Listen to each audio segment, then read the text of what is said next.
যদি একজন প্রবাসী হয়ে থাকেন, আপনিও চাচ্ছেন দেশে আপনার একটা আয়ের উৎস থাকুক, তাহলে এই ভিডিওটি আপনার জন্য।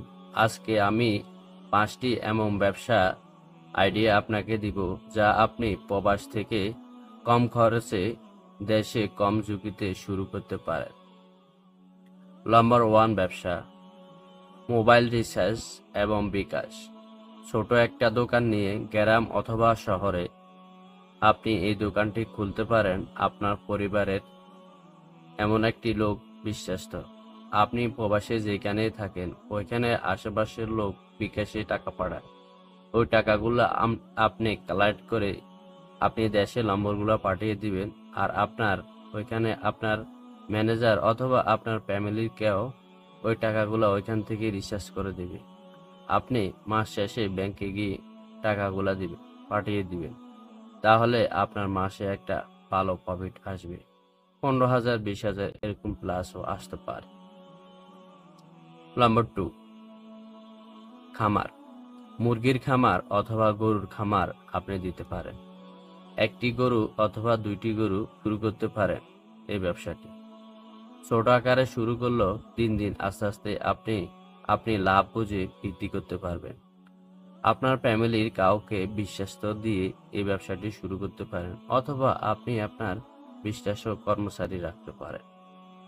নাম্বার 3, আপনি প্রবাসে বসে ল্যাপটপ বা কম্পিউটার কম দামে কিনে বাংলাদেশে ভালো দামে বিক্রি করতে পারেন আপনার বিশ্বাস্ত লোক দিয়ে চাইলে, অথবা আপনার বাংলাদেশে একজন পার্টনারও নিতে পারেন। এই ব্যবসা ভালো একটা লাভ হবে যদি আপনি ভালো সার্ভিস দিতে পারেন।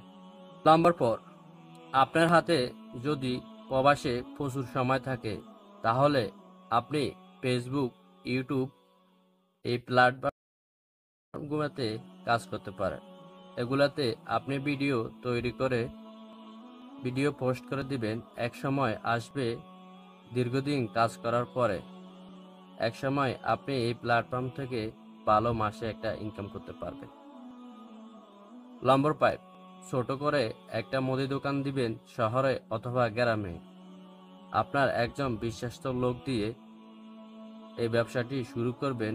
আপনি অনলাইনে ব্যবসার দৈনন্দিন যে বিক্রি হলো অথবা যে প্রোডাক্টগুলো কিনলো, আপনি এখানে মোবাইল থেকে দেখাশোনা করতে পারবেন। আপনার কাছে আমার কোন ব্যবসাটি ভালো লাগছে আপনি কমেন্টে জানাবেন।